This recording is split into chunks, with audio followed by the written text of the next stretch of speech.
Այսօր երեք ես հետևում էի ռուսական մամուլի ուրեմն արձագանքին եւ հասկանում էի, որ նրանց այդ վրթովմունքը արդեն, որովհետեւ Երևանը, Հայաստանը լինելով Ռուսաստանի դաշնակից պետություն, դուք մի հատ խնդրում եմ այդ ուղղությամբ մի հատ մտածեք։ Չեք հրաժարվել, որ դուք դաշնակից եք։ Չեք հրաժարվել։ Կիսատ պռատ գործողություններ քաղաքականությունում չի լինում։ Կիսատ պռատ մենակ կարող է Նիկոլա անի, որովհետև ինքը լրիվ ուրիշ ուղղությամբ է մտածում։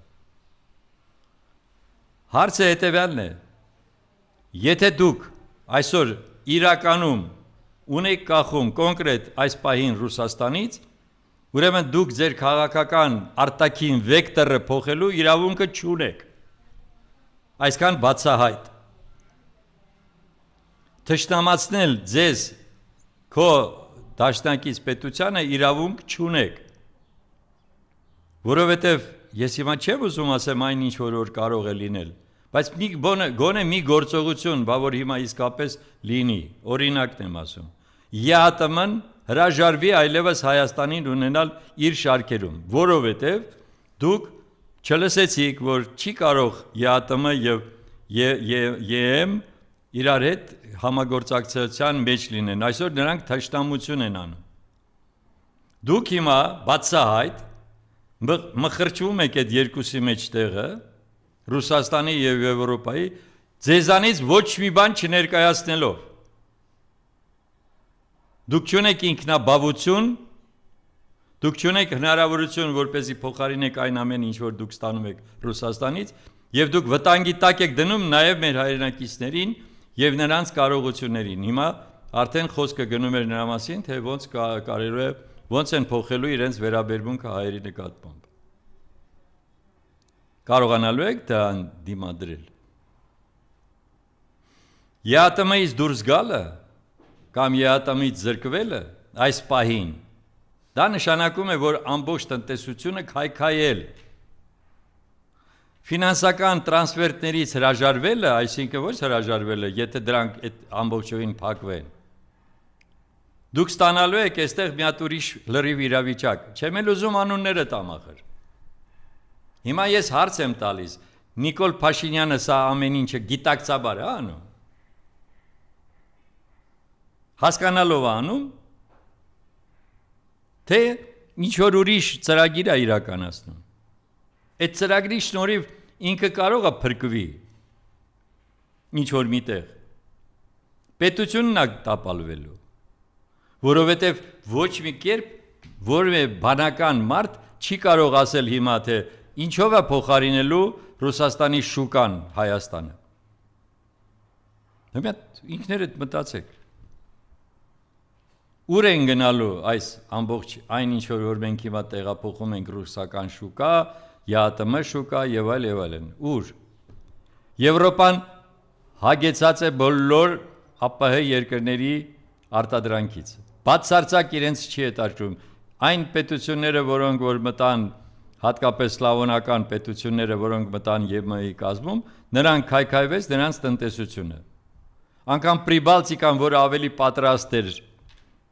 ԵՄ-ում լինելու, հիմնականում երիտասարդությունը հեռանում է, որովհետև չկա աշխատանք իրենց համար։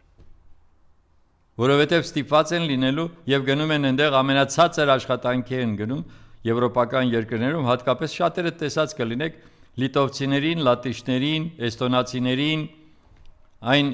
ուրեմն ծովափնյա պետություններում, որտեղ ինչով են նրանք զբաղված, ինչ են անում։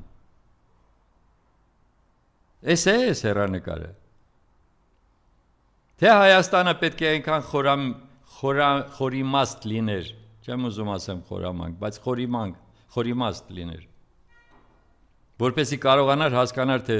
վերջապես ինչ է պետք անել, որպեսզի այս իրավիճակը չսրել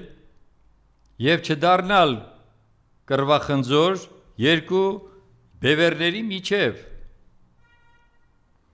Տեսեք Իրանի Իսլամական Հանրապետության, հա, կարգավիճակը։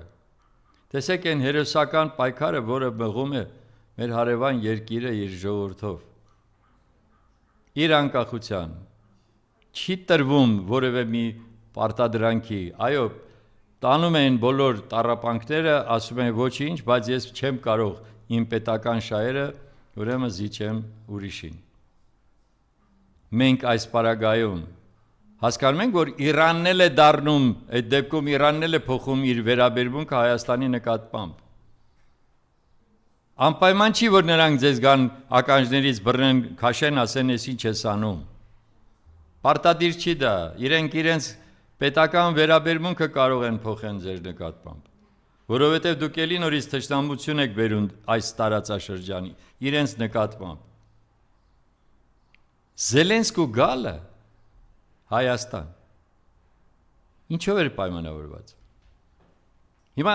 էլ եմ կրկնում, դուք մի հատ դիտարկեք դա հետևյալ կերպ, դուք Ռուսաստանն եք, ռուսական ղեկավարությունն եք, որը իրականում ամբողջական թշնամություն է անում, հա, այդ Ուկրաինայի այդ ղեկավարի հետ, եւ դուք նրան բերելով այստեղ թույլ եք տալիս, որ նա ասի, թե մայիսի 9-ին շքերթի ժամանակ ռուսները չեն հանում իրենց տեխնիկան միայն այն պատճառով, որ իրենք վախ ունեն, որ մենք Ուկրաինան կարող է դրոններով ուրեմն խփել Կարմիր հրապարակ։ Հասկանում եք ինչ կատարվեց այնտեղ Մոսկվայում։ Մի հատ այսպիսի մի հատ ուրեմն բարձացել է վրդովմունքի մի հատ ալիք, ցունամի ես կասեի։ Որովհետև Երևանում եւ իրենք էտել ասում են, Երևանում այդպիսի հայտարարություն է հնչում Դաշնակից պետության տարածքից։ Շեշտում եմ, եթե այդքան տղամարդ ես,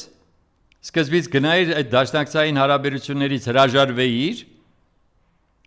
ասեիր, որ այլևս ես քեզ հետ որևէ այդպիսի հարաբերություններ չունեմ, ոչ մի ռազմավարական հարաբերություններ չունեմ, ես գնում եմ իմ ճանապարհով, գնայիր։ Բա ոնց երկու աթոռի վրա նստել ես ուզում, ռուսական լավ բան կա, եթերի համար չի որ ասեմ։ Ուրեմն Անգլիայի հետ դու ռազմավարական համագործակցություն, լավ, դիվերսիֆիկացիա, իրենց սիրած խոսքն ասեմ, դիվերսիֆիկացիա ես ուզում անես, շատ լավ, բայց պետք է այդ դիվերսիֆիկացիայի ընթացքում հաշվի առնես բոլոր հանգամանքները։ Այսօրվա դրությամբ կրկնում եմ, ոչ Անգլիայից ես կախման մեջ, ոչ Ֆրանսիայից, ինչքան էլ Ֆրանսիան մեր բարեկամ երկիրը լինի, ոչ Մակրոնը, այլ ավելի շուտ Ֆրանսիան իր ամբողջ էությամբ, իր մշակույթով, իր ամբողջ հոգևոր հարստությամբ եւ այլն։ Եվ այն սենատի որոշմամբ, որը առաջիններից մեկն էր, որը ասեց, որ քրեականացնում է այն ժխտումը, ցեղասպանության, հայոց ցեղասպանության ժխտումը։ Բայց հիմա այստեղ լրիվ ուրիշ իրավիճակ է։ Եվ ընդհանրապես ինչու՞ չէր եկել այստեղ Վրաստանը։ Մի հատ հարց տվեք ձեզ։ Վրաստանը, որը առաջիններից էր, որ գնում էր Եվրոմիություն, ինչու՞ չէր եկել այս ժողովին։ Լավ, Թուրքիան իր փոխ նախագահով էր եկել, հասկանալի է։ Իսրայելը չէր գա, որովհետև Ադրբեջանի նման մեր նկատմամբ ունի իր թշնամությունը։ Բա Վրաստանը շատ լուրջ ցուցիչ է այս պայմաններում։ Նրանք շատ լավ հասկանում են, որ չարժի, հա, ռուսների ասած դրազնից Մեդվեդև։